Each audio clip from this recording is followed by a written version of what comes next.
ଲାଗୁଛି ଆପଣମାନେ ମଜାମସ୍ତି କରିବା ପାଇଁ ଆସିନାହାନ୍ତି, ଆସିଛନ୍ତି ତାହେଲେ ପୁରାପୁରି ସାଇଲେଣ୍ଟ ବସିଛନ୍ତି କ'ଣ ପାଇଁ? ମୋତେ ଲାଗୁନି କେଉଁ ସାଇଡ୍ରୁ ଯେ ଆପଣମାନେ ମଜାମସ୍ତି କରିବା ପାଇଁ ଆସନ୍ତି। ଠିକ୍ ଅଛି, ଆପଣମାନେ ଜାଣିଥିବେ ସୃଷ୍ଟିର ନିୟମ, ଗୋଟେ ପରିବାରର ଆବଶ୍ୟକତା ଯେତିକି ରହିଛି ପୁରୁଷର ଆବଶ୍ୟକତା ମଧ୍ୟ ଠିକ୍ ସେତିକି ରହିଛି।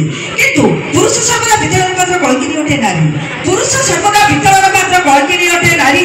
ଥରେ କଳଙ୍କ ଶବ୍ଦରେ ଛିଟା ଲାଗିଗଲେ ସେ ଆଉ ପଛକୁ ମାରେ ନାହିଁ ଫେରି। କଥାରେ ଅଛି ଝିଅ ଜନ୍ମ ପର ଘରକୁ। ଠିକ୍ ଅଛି, ଯେତେବେଳେ ଗୋଟିଏ ପରିବାରରେ ଛୋଟ ଝିଅଟିଏ ଜନ୍ମ ହୁଏ ନା, ସେ ଛୋଟବେଳେ ତା ବାପ ମାଙ୍କ ଆଗଟାରେ ରହିଥାଏ।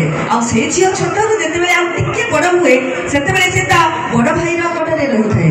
ଆଉ ସେଇ ଝିଅ ଯେତେବେଳେ ବାହା ହୋଇ ତା ଶାଶୁ ଘରକୁ ଯାଏ ନା, ସେତେବେଳେ ସେ ତା ସ୍ୱାମୀଙ୍କ ଆଗଟାରେ ରହିଥାଏ।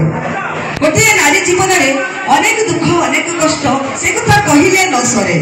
ଗୋଟିଏ ଝିଅ ତା ନିଜ ଇଚ୍ଛାକୁ ମାରିଦେଇ ତା ପରିବାରର ସମସ୍ତଙ୍କର ମନ ନେଇ ଚଳେ। ଏତେ ସବୁ କଲା ପରେ ବି ଏ ସମାଜ କେବେ ବି ନାରୀକୁ ଟିକେ ସମ୍ମାନ ଦିଏ ନାହିଁ। ତେଣୁ ମୋର ଏସବୁ କହିବାର କାରଣ, ଆପଣମାନେ ନାରୀଙ୍କୁ ସମ୍ମାନ କରନ୍ତୁ, କାହିଁକି ନା ନାରୀର ସମ୍ମାନ ଏ ଦେଶର ସମ୍ମାନ। ବଢିଆ ମେସେଜ ମାନେ ଫାର୍ଷ୍ଟ ନାଇଟ୍ ରେ ନାରୀର ସମ୍ମାନ ଦେଶର ସମ୍ମାନ। ମୁଁ ବି ମ୍ୟାଡାମଙ୍କ କଥାରେ ଏକମତ। ମ୍ୟାଡାମଙ୍କ କଥା ପାଇଁ ହୃଦୟରେ ଗୋଟେ ତାଳିଟିଏ ଦିଅନ୍ତୁ, ଆମର କଥା ଆଗକୁ ଗଲା, କାହିଁକି ନା ନାରୀର ସମ୍ମାନ ଦେଶର ସମ୍ମାନ।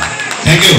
ତାପରେ ମ୍ୟାଡାମ ଯୋଉ କହିଲେ ଯେ ଝିଅ ଜନ୍ମ ପର ଘରୁ, ଏଇଟା ଆଜ୍ଞା ଶାସ୍ତ୍ରରେ ଲେଖା ଅଛି, ଝିଅ ଜନ୍ମ ପର ଘରକୁ, ଏଇଟା ଠିକ।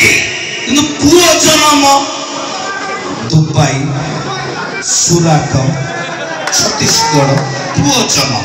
ତାପରେ ମ୍ୟାଡାମ ବି କହିଦେଲେ ଯେ ଗୋଟେ ନାରୀ ଜୀବନରେ ବହୁତ ଦୁଃଖ ବହୁତ କଷ୍ଟ। ନାଇଁ ଆଜ୍ଞା, ନାରୀ ଜୀବନ ଠାରୁ ପୁରୁଷ ଜୀବନ ତ ଅଧିକା ଦୁଃଖ ଅଧିକା କଷ୍ଟ ବୁଝେଇ ଦଉଛି ଆଜ୍ଞା।